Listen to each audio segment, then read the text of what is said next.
There's so many pieces that could be impacting that top and bottom line. And so it really just kind of grew from that, where my background, my experience of both a business owner, a coach, a consultant, I've got thousands of hours of time on task with business owners.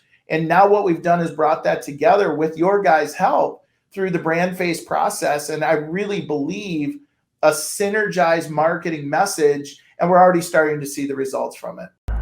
Welcome to Be Bold Branding, where we discuss the power of differentiating yourself through your own unique story and standout personal brand. When it's time to pivot in your business, your personal brand plays a critical role in not only clarity, but a smooth transition that connects what you did before to what you're doing now and why. Today's guest is Pat Mancuso. He's the founder of Mancuso Consulting Group. We first met Pat several years ago when we were on his real estate focused podcast. We stayed in touch, and we were honored when Pat asked us to help him build a brand to support his new business direction. Today, we're going to talk about that journey and why building a bridge between the past and the future is the key component for success. Pat, welcome to Be Bold Branding. Thanks so much, you guys. I am excited to be here today, and I love being on the other side of the camera and of the interview. Well, we're going to make a focus today on the bridge, actually, between like your real estate career in the past and then what you're doing now and how they go together and that sort of thing. But, you know, I'm in the real estate space too. We love the real estate space. So you want to tell us a little bit about your story and how your background with our audience and what led you to where you're at right now? First, I'm so excited to be here, and the story is long. It has a lot of twists and turns, but basically, I started in real estate in 1990. Before that, I was a property manager, so I was in residential property management, so still kind of in real estate. However, I started selling actively in 1990, and that journey, if you may, led me to a number of opportunities. And so probably the biggest opportunities beyond building a mega team through 1990 through basically 2001 was I launched the first Keller Williams franchise in the state of Minnesota in 2002. And we went on to build a very successful set of brokerages where we scaled from basically 11 agents to 800 in 4 years. And that was an amazing journey. And then that led me to other opportunities inside of real estate, including selling franchises for Keller Williams and then being part of a massive training program that we took almost 180,000 agents through over a period of 2009 to 2020 when COVID hit. And during that time, those opportunities also led me to a proprietary process that we launched a consulting business during that journey of the growth inside of real estate. And if you take that journey along with then the post-COVID, that's where we got to where we are today. And that was really rebranding, re-ramping up our consulting services that we had been doing, but really kind of doing it in the background, if you may. And so that's what brought us to Brandface and what we did with you guys and your team. Who's your ideal customer? Yeah. So, Michael, it's a great question. So obviously we've got a pretty deep network inside of real estate, but what happened was related to COVID. And so we're working in all verticals, if you may. But what we did was we discovered something, and I discovered this first and foremost for me personally, but then applied it to the businesses we were gaining relationships with. So when COVID hit, I had a friend of mine call me and he asked me, he said, I know you're doing business consulting, and yet I believe there's a service you could probably be offering businesses that you weren't in the tax space, and whether it's tax credit, tax reduction, tax planning. And what that really did was open an opportunity for us to do business with about 800 clients across the United States in the last 2.5 years. And those relationships then created this aha moment for me. And what it was I do not believe, and I didn't see it, and it was validated by the conversations I was having with business owners. I said to a business owner one day, I said, when was the last time your accountant, CPA, or business advisor reached out to you with a strategy to add revenue to your top line or increase your profits on the bottom line? And the response almost 100% of the time was never. They never reached out to me. I always reached out to them because I saw something or heard something or a friend of mine told me something.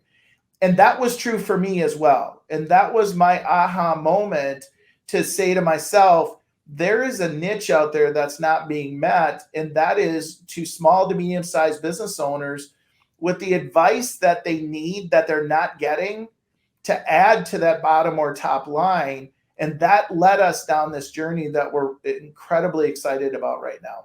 And to kind of give a nod toward the brand, it's that, 360 approach to tax consulting and business consulting that you wanted to pivot into when you came to us and said, hey, I remember you guys, let's talk about helping us pivot with this brand. There's a few stories that I have, but I'll give you one. For example, I was talking with a client and about $1.4 million top line revenue business. And yet on their bottom line, they weren't making a lot of money. Now, what I thought about was the huge number of small to medium-sized businesses out there.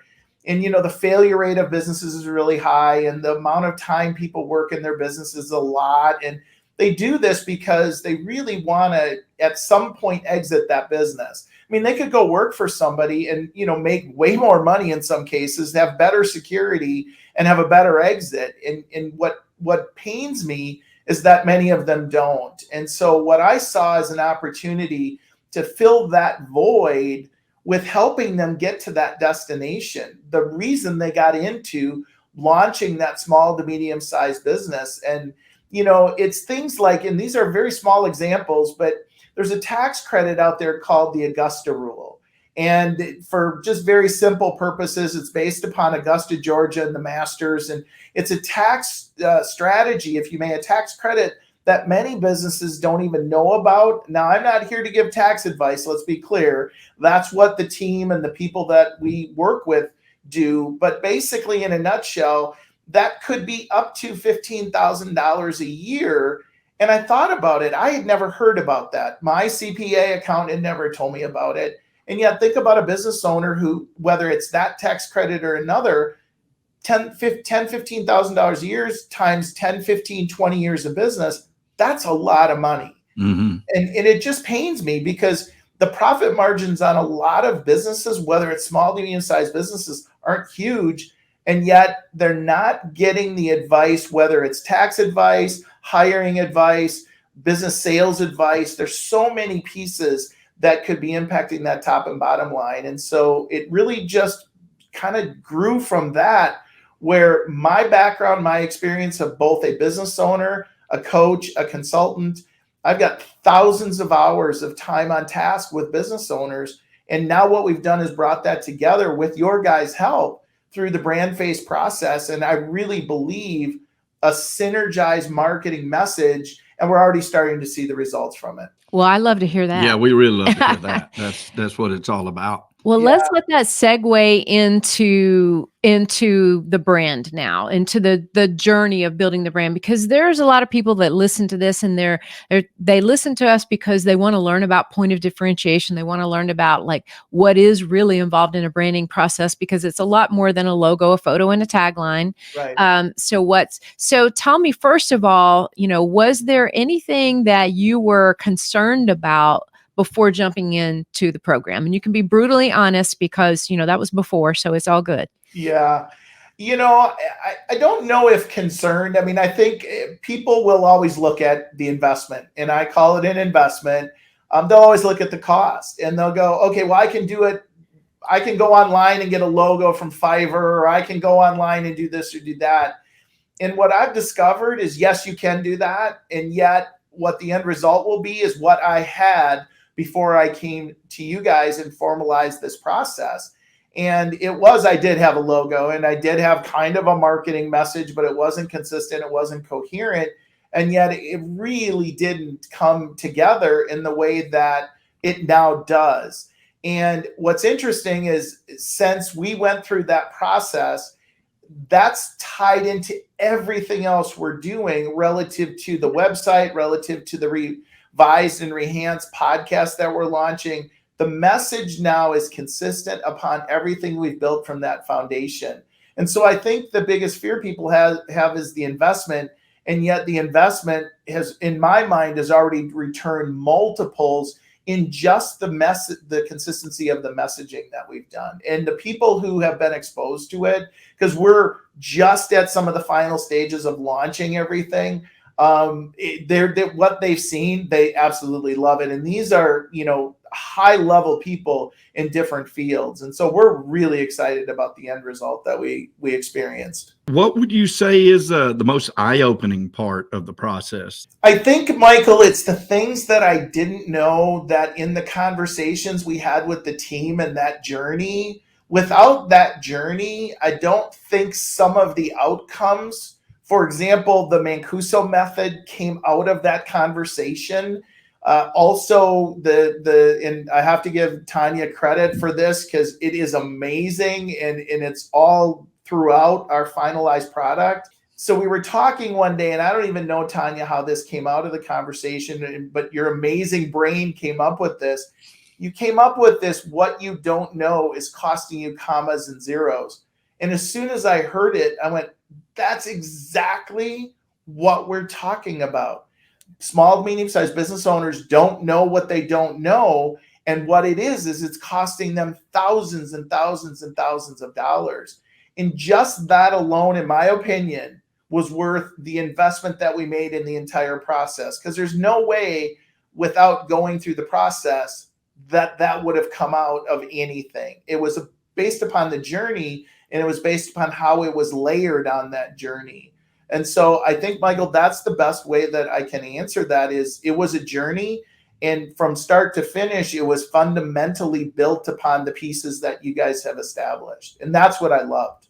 I'm really, really appreciative of you recognizing that and then also bringing it to light, because you're right. It is a journey of discovery that allows that to be able to do it. And Tanya's always been good at that. Like she can, I say it all the time, she's the best I've ever known at showing people who they really are and like pulling those nuggets of gold out of life experience that's going to be valuable to somebody else, because you brought the component of all these years of experience, massive success with the biggest brokerage in the world. Like, so you had all of these nuggets, you know what I mean? And you were trying to, okay, let's put them together in the right place. And then spending time during that journey illuminated the knowledge she needed to say, hey, this is how to get it to your ideal customer. And I can't, like, that just excites me. I get chill bumps about it, because that is the magical process that Brandface, that we pray every day, Brandface brings to every client, period. No, you guys nailed it. Thank you. I really, really appreciate those kind words. We have a whole team that helped with that, and I'd be remiss to not say thank you to our entire team. They're incredible. So, and I appreciate that, Pat, because most people don't see the journey. They really don't understand that it's truly a linear thought process. Yeah. And it's almost like you start with 52 card pickup, right? You just throw it all out there, because it's like, what order do I put it in? And then you pick up the pieces one at a time and kind of line them up in order. And it's like, okay, this happened, then this happened, and this caused to this, and this is why we have this. And now we have the Mancuso method, right? Yep. So I love that. And the whole, what you don't know is costing you commas and zeros is what we call a critical catchphrase, right? You've got to have that one pow that hits somebody, in a cover photo on your social channels, or on your at the top of your website, or on your business cards, wherever that is, to really bring home the effect of what you can do for people. And so that's really what it ends up to be in the long run, is all of this great story of where you came from and all the things that you built upon as you were going through your own journey that becomes your brand journey, because your brand journey is just your journey. That's really what it is, except you've got to be clear about who you serve and how you serve them and what qualifies you to do that and all of that. So, all right. So another question here. What was the hardest part of it for you? Me. I think, my behavior is such that it's hard for me to sit still. It's hard for me to be patient. And it's really hard for me to in some aspects, trust that process. And I don't mean your process. I just mean any process in general.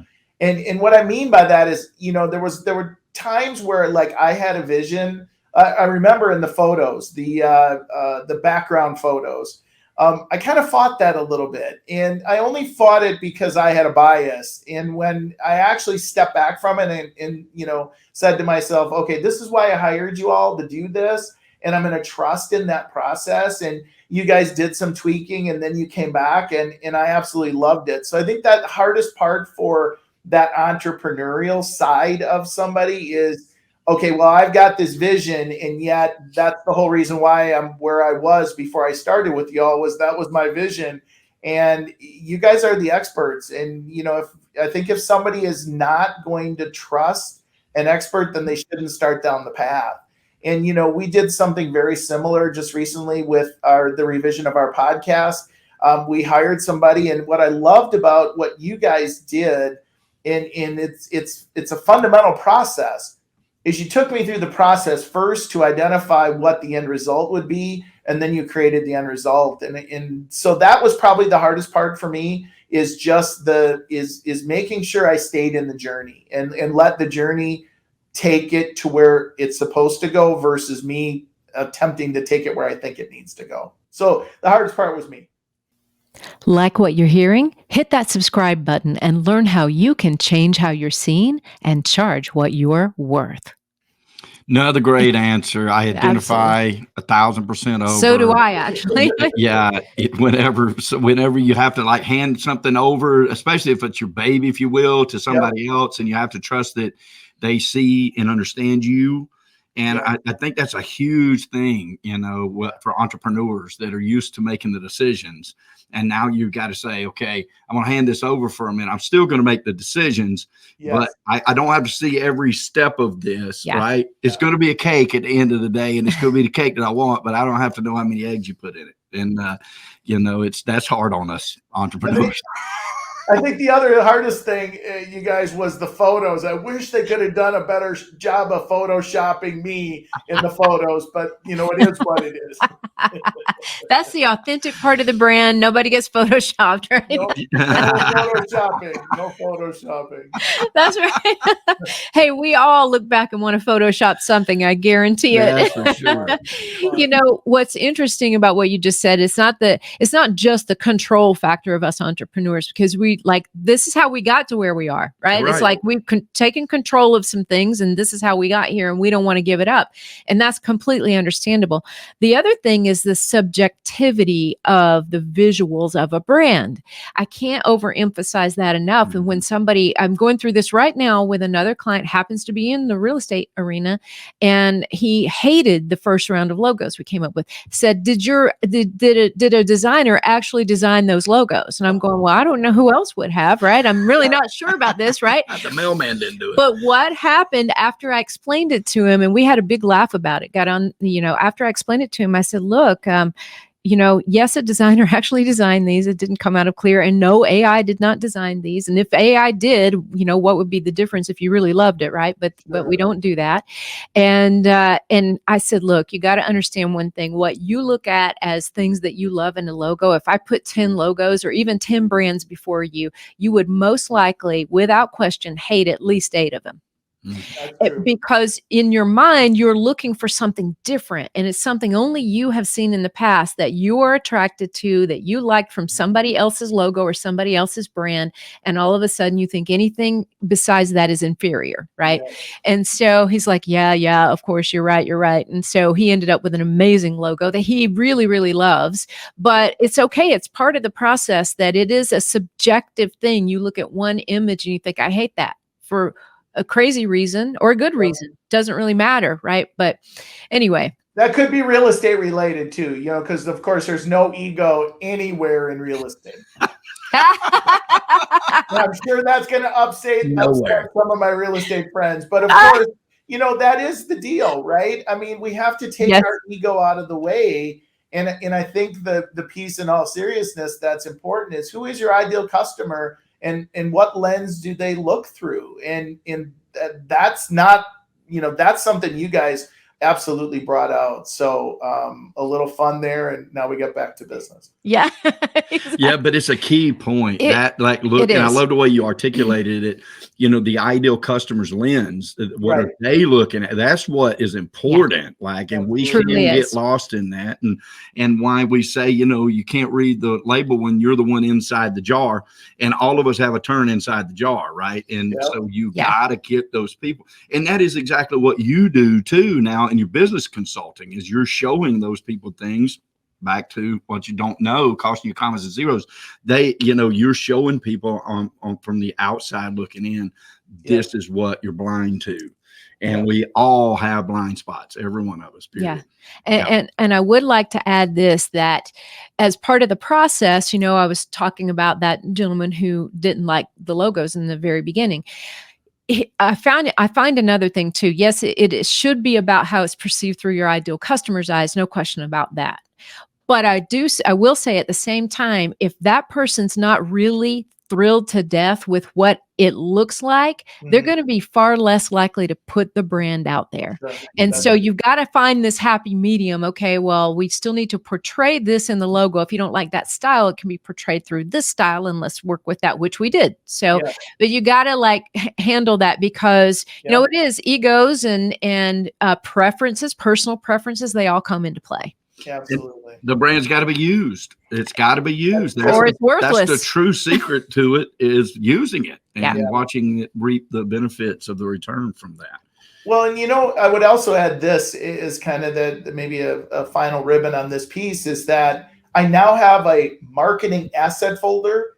And every time I'm now in a relationship where I'm going to be doing something, here's what we do. Here's how we want to look. Here's the colors, here's everything else. And I know that might seem kind of simple to maybe a bigger business owner that has that, but I can tell you a lot of them don't. And it just makes life so easy in all the other things we're doing. Yeah. Amen to that.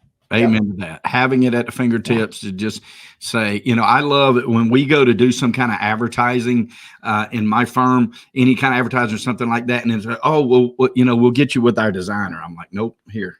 We're already done. Nope, here it is. What it looks like. Nope. And they're always like blown away. They're like, what? Yeah. So, no, I don't have to wait 2 weeks back and forth with your guy. I got it right. Is, Any last thoughts on how your brand has helped you? Can you articulate that? Michael, I think it's opening up doors for us. It's a more professional image. It really tells our story. And, what we're doing is the Mancuso method is now that conversation with the small to medium-sized business owner. And what we're doing is we're helping them. If you think about it this way, I've described it this way. In the branding process, we talked about closing that gap between where they are now and, the point at which they want to get to that freedom they want. And we've now taken that on from the perspective of, my goal is to help every business owner define their destination address. Picture I'm in Minnesota, I'm going to drive to Florida. Where is it I want to exit? And, that exit could take on any number of different variations. But we're going to help them in that conversation all the way, whether it's resources that we have internally from organizational development to hiring, whether it's tax resources and tax credits that we can use the folks that we've established relationships with, whether it's exit, whether it's the merger and acquisition, whether it's an ESOP, all the things that we're doing to help them really get to that destination and that freedom. Because if they don't, then why are they doing what they're doing in this process? They could go work for somebody, not lay awake at night if they're going to meet payroll or the risks and responsibilities of, where are they liable as a business owner? And so for us, it really is telling that message, the prepare, protect, and prosper. And, what you don't know is costing you commas and zeros. And all those things have come together now in a way that I had in my mind, but until we went through the process, I couldn't articulate it and put it together. And you guys pulled that out. Well, Pat, I could not be more thrilled. And it's been a great honor to work with you, Pat. You've been amazing to work with throughout this whole thing, and so receptive. And it takes that. It really does take that trust level. And thank you for trusting in us. Oh, listen, it was an amazing experience. And Michael probably had something other bigger to do. And, at that time, no, I'm just kidding. No, we had a great time. And, I followed you guys for a long time. And that's why, I invited you on the podcast, and that relationship was important. But you guys did amazing stuff, and I'm a handful. So the fact that you could actually get me through the process to complete it is a testament to what y'all do. Oh, I love that. You're awesome. Thank you. All right, we have one more question for you, and then we want you to tell everybody how you can they can get in touch with you and work with you, and we encourage them to do so. So the final question is, we're both foodies. We love food. So we'd love to know, number one, do you like to cook? Are you a cook? I am not. I actually put a child through culinary school, and he cooks very little, if you can imagine that, for us. He's a sous chef, so he has that opportunity. But we love to go out and eat. Well, that's good enough for us. Yeah, absolutely. What is your favorite meal? What would you say is your favorite meal or place, either one that you I'm Italian. I know I don't look it, but anything Italian, pasta is probably my favorite. And then the other side of it is I love Chinese, and I don't know why, because there's no Chinese heritage in my lineage, but I love Chinese. So that's probably my favorite food, which of course I'm told I can't eat. So that's where it goes. Those who care about me. But yeah. No, I understand. Like, we have the argument constantly. Tanya's like, look, you can't keep eating that way. You're not gonna live to be 101, and I'm gonna get you to 101. I'm like, look, living a longer life without that, and deny yourself that you love the most without it, is a little bit of a superfluous argument for me. So we got to find this happy medium where I can still have what I want and still live to a ripe old age. It's kind of like the Rich Dad Poor Dad book. I read the book. I just struggle with some parts of the book, like driving an old jalopy for my life. Nah, doesn't work. Yeah. That's so true. We take the parts out that are the best, right? Yeah, that's it. Pat, tell everybody the best way to get in touch with you if they want to work with you. Yeah, so we have this amazing offer. So if they go to www.themancusomethod.com, what they're going to find there is, again, they're going to find a very short 10-question survey. And no matter where they are in their business journey, that result, if you may, is going to produce a prioritized report for them, no obligation. But that report will then give them access to a free call with me. And what we'll do on that call is we'll give them ideas and strategies and things that they could implement right now in their business. And we actually have a guarantee as part of that call. If they take that call with us, that if they don't experience $10,000 worth of value in that call, we'll write them a check on the spot for $500. And there's no obligation to it. And I have to tell you, anybody who's ever had an opportunity to have a conversation with me after 30 minutes walks away with, holy crap, I can't believe what I just took away in that call. So it's a free, and even if they don't schedule a call with us, they're going to get a prioritized list of things that as a business owner should be important to them that they may not be thinking about right now. So that's the best way to reach out to us and get something for free. We'll put that in the show notes for sure. We encourage every listener to do that. If you're an entrepreneur trying to grow a business, I promise you got blind spots. Let Pat show you some of those blind spots, and it will make a difference. Yeah. Absolutely. Thank you again, Pat. It's been a pleasure. Hey, listen, you guys, thank you for everything and for all the work that you did for us and with us. And I would just certainly encourage anybody who wants to grow their business, you need to have a consistent marketing message, and Brandface will help you with that.